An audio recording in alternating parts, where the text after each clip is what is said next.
Assalamu alaikum warahmatullahi wabarakatuh. Welcome everyone to IE26 Engineering Economy, and this is part 2 of chapter 9, the benefit cost analysis.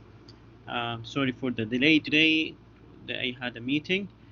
For those students who have an exams today in school, you can leave the class, it is fine, and you can watch the recorded lecture later. And if you have questions, when we meet next time, you can bring your questions at the end of the class. So we continue today with the benefit cost analysis, and we have covered the single project or the single alternative in the last time, and we have talked about the benefit cost analysis in general.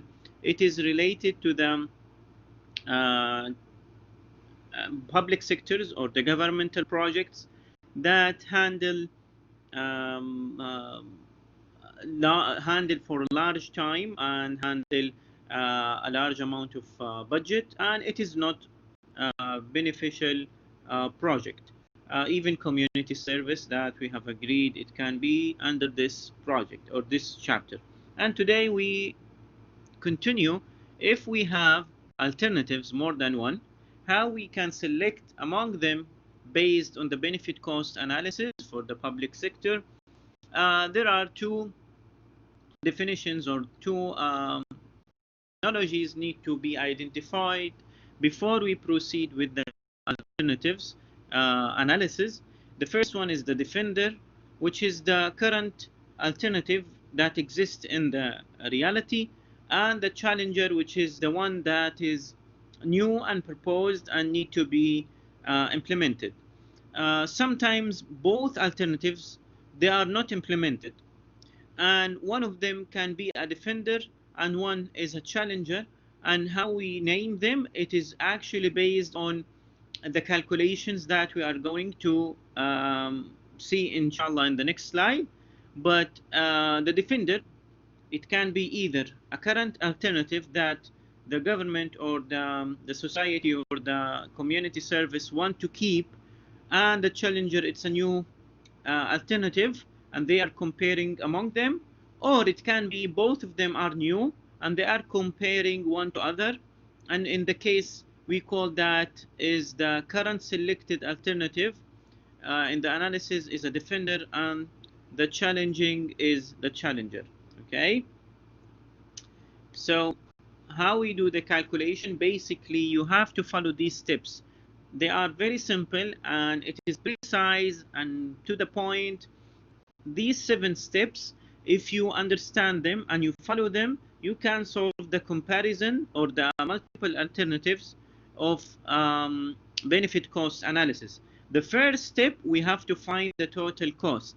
If you recall in the first part that we have converted the initial cost and annual cost to annual cost in total to be used as a total cost, and then we order the alternatives by increasing total cost, meaning that if I have alternative 1 total cost is 1000 and the alternative cost for alternative 2 the total cost is 2000, then alternative 1 will be first, then alternative 2 will be second. So we start from the smallest total cost to the largest total cost. After we order the alternatives, then we identify the benefit and the disbenefit for each alternative, and we conduct the benefit cost analysis as we did for the single alternative. And if we found that the ratio is less than 1, then we eliminate that alternatives. And if we have more than one alternative that kept and all of them they are larger than 1, then we find the incremental cost and benefit for the first 2 alternatives. And in this case, the first 2 alternatives we call them defender and challenger. The calculating for the delta benefit or the incremental benefit and minus the incremental disbenefit over the incremental of the total cost, meaning that delta B is the benefit of the first alternative minus the benefit of the second alternative minus the disbenefit of the first alternative minus the disbenefit of the second alternative over the delta C, which is the cost of the first alternative minus the cost of the second. And if this ratio is greater than 1, then we choose the higher cost alternative, which found to be in the first step, to become the defender, and then we compare it with the other alternatives in the same manner. We will see examples. We repeat 5 and 6 steps until we remain with one alternative. We will start with the example had 2 alternatives, and then we will have another example have multiple alternatives, and we will see how we can proceed with the method. This example shows 2 alternatives where is the benefit cost analysis need to be conducted, and you select one among them based on the benefit cost analysis. It is given that the first cost, maintenance operating cost, which is yearly based, the benefit, the disbenefit, and the number of years, and the percentage for this project is 10%. If you recall now, the steps says find the total cost for each alternative. The total cost for alternative 1, which is alternative X, the first cost, it is in a present format, and the annual, basically it is an annual format. Then we have to have them both in annual format. 45,000 no need to be changed, only we have to change the 320,000. How we change it from present to annual, what formulation we are going to use with the given information here? Can someone here give us the formulation that convert the first cost annual format? P given A, no. We need to convert to an annual. A given P, yes. A given P multiplied with the 10% for 10 years. And you multiply the 320,000 with that formulation. And then you look from the table.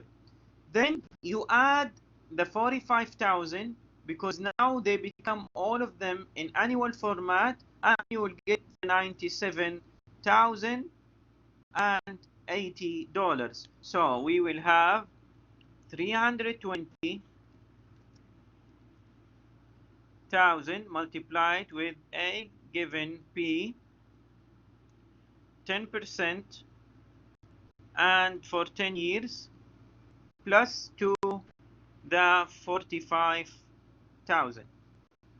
I wrote the formulation for the annual worth cost for alternative X. As we did for X, we do for Y with the same way to get the 98,428. When you use the tables, you may have a slight difference in terms of the 10 place value or the 100 place values in the number, and this is normal. It is fine as long the approximate is almost the same, because it is depend on how many digits you are using from the table value. Then we follow the second step, which is ordering the total cost from the small to the large. What is the minimum in the total cost between X and Y? Which one is the less?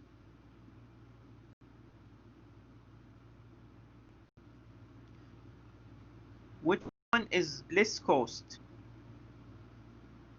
The less cost is X because it's 97. So we start in the ordering with X and then Y because 97 is less than 98. And remember that we are not using minus signs as we agreed in the first part of this chapter, since it is not considered to be a cost in the chapter 5 and 6. Now, when we order them, we find the benefit and disbenefit for each alternative. The benefit and disbenefit is given, as you can see from the top information in the green font. Then you calculate the benefit cost for each alternative as we did previously in the first part of this chapter. So the benefit cost for X, it is the benefit, which is the 130,000 minus the 20,000, which is the this benefit, over the total cost you just found, which is 97,000, and that will be equal to 1.13, and that is greater than 1, so we keep it as the rule says here. If it is less than 1, then you eliminate it. If it is greater or equal to 1, then you keep it. And now we go for benefit cost analysis for Y, and you subtract also the benefit from this benefit, and you divide it over the total cost, which is you just found 98,000, and you will get the 1.27. Also you will keep it because both of them are greater than 1. So how we can decide among those two? How we can select from X and Y since both of them are greater than 1? If found to be X or Y is less than 1, then you will eliminate it and you will select the other one. If none of them is greater than or equal 1, then all of them, they will be not chosen, okay? But if we have them, both of them are greater than 1, then we move to step 5, which is determine the incremental cost and benefit for the first two alternatives. What is the incremental? The incremental is the delta benefit, which means the benefit of the first alternative minus the benefit of the second alternative. In our case, we find the benefit from Y minus X. We start from this, the first one, and that will be the second one.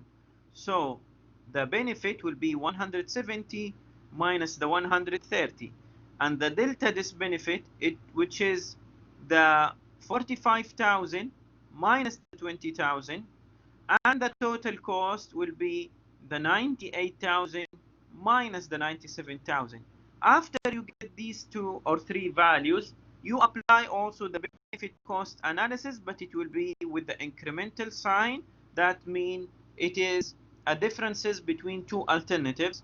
Also, if we have it as we found to be greater than 1, then we select the alternative with the higher cost. What is the alternative has a higher cost? The Y has 98,000 and it is greater than X, so we select Y. If this value found to be less than 1, then we select X instead of Y.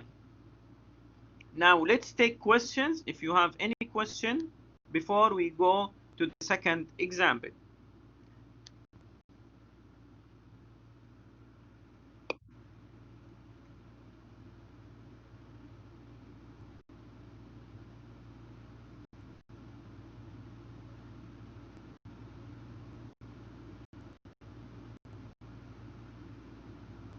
No questions? Okay.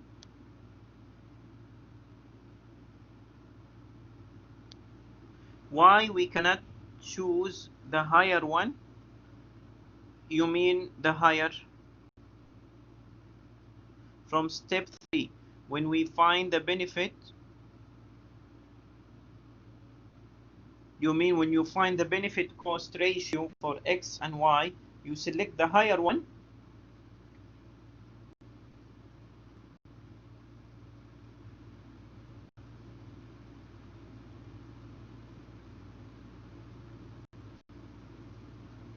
Okay, yes, the question is why we don't just select from here the one with the higher value to be selected. It doesn't mean that every time you have this is higher means that it will give you at the end the option, especially when you have multiple alternatives as we are going to see now. This doesn't mean always this is the option. So you have to verify the cost and the benefit, this benefit and the cost for that alternative. It is doable or it is better than the other one, because it could be the benefit part is higher in one of those alternatives, but regarding to the total or regarding to this benefit, it was reduced from the numerator, which is the bust. But in comparing all of them, that you will put all the comparable factors together. That's why we are having the delta benefit together here, and the delta benefit here, and the delta cost, to verify there is no differences to one alternative compared to another one, regardless of the ratio that you have just found independently. If both of them are higher than 1, as we said, we are going to use the method that, and you will see in the second example. Let's go, since this question, it is applicable for this example. Let's take this example. These are all alternatives in the table from A to G, and those alternatives have benefit, disbenefit, and cost.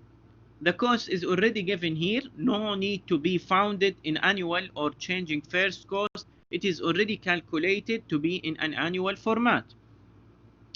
Now, the first step, after you convert already and you find the cost, which is given here in this table, you find the benefit and this benefit, the benefit cost analysis ratio for each alternative. As you can see, you have many of those are greater than or equal to 1. Now, have you seen any of those less than 1?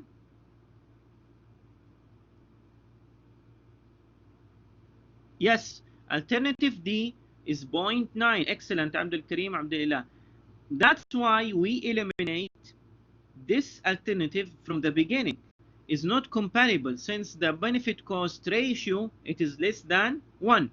And see also here a good example, when we have one integer, we keep it and we don't remove it, because the rule says equal or greater than 1. Now you put them in order. You put them in order based on the total cost from the smallest to the largest. What is the smallest total cost here? Is the 50, which is alternative G. That's why you see G become the first one. Then what is the second total cost is higher, is 70, which is E, and that's why we put E in the second place. Then 80, which is C, then 90, which is 80 is D. Sorry, 80 is not included because D, it is already eliminated.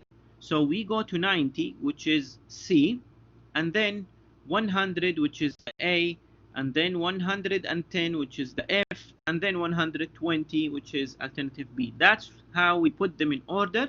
Why we put them in this order? Because we will deal with each two alternatives together, find a winner, and then we compare it with the other alternatives, and so on until we get one.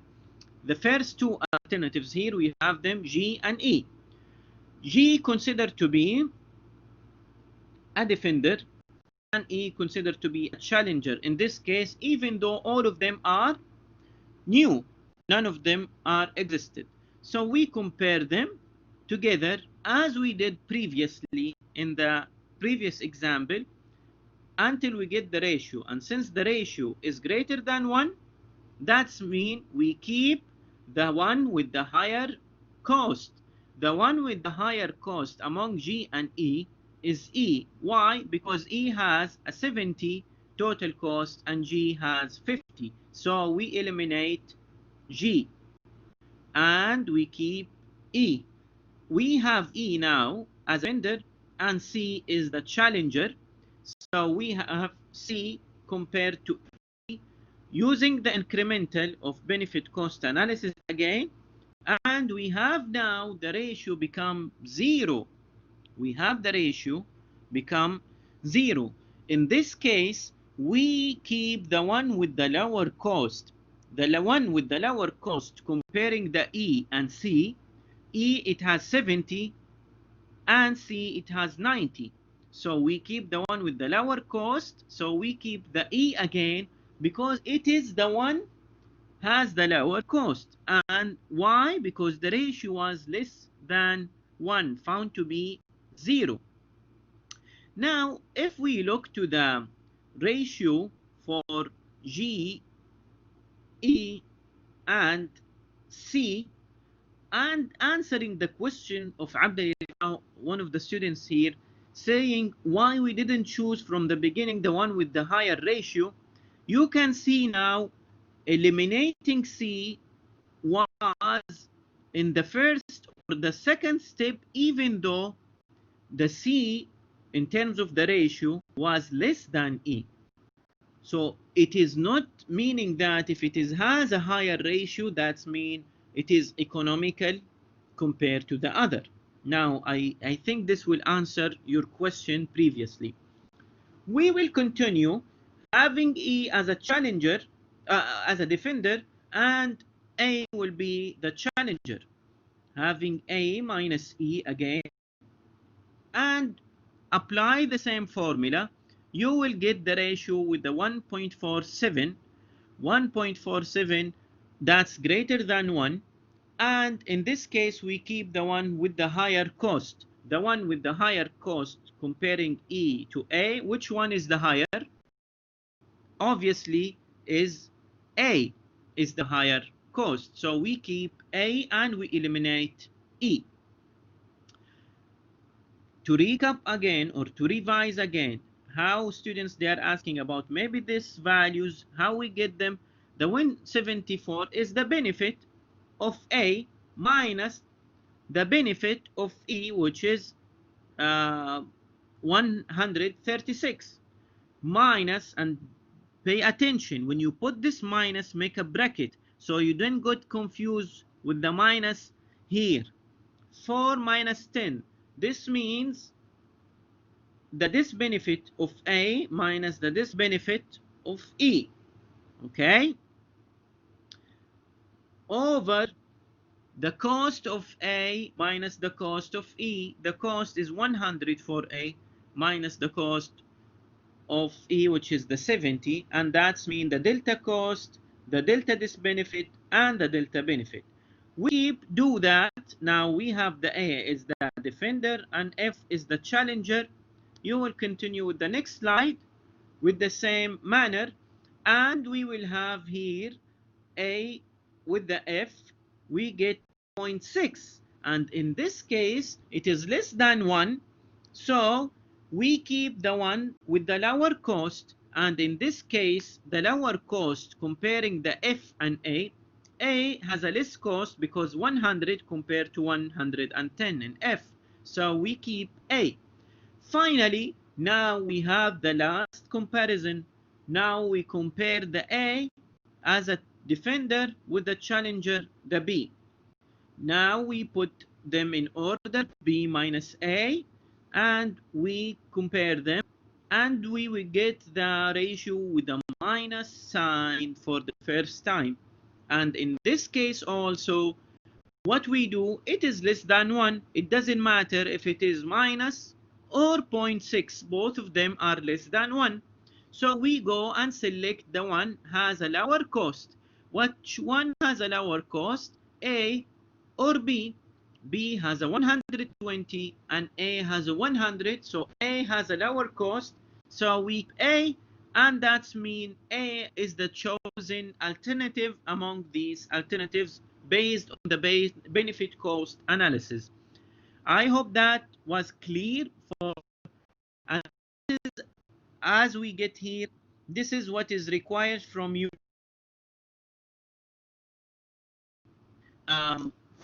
for this chapter. And single alternative or multiple alternatives, both of them, they follow the same procedure, but when we have multiple alternatives, we set orders for the alternatives and we conduct further studies to select among them.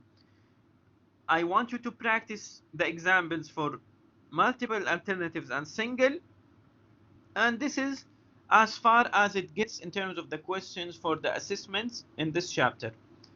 I hope it was clear, and if you have please any questions, you can raise your hand, you can use the chat box, or we can end the session if there is no questions, and we meet you inshallah on Wednesday with a new chapter and new concept.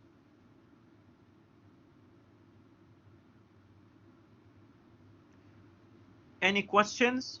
So we close the session, and if you have further questions other than the material we covered today, also we can answer them.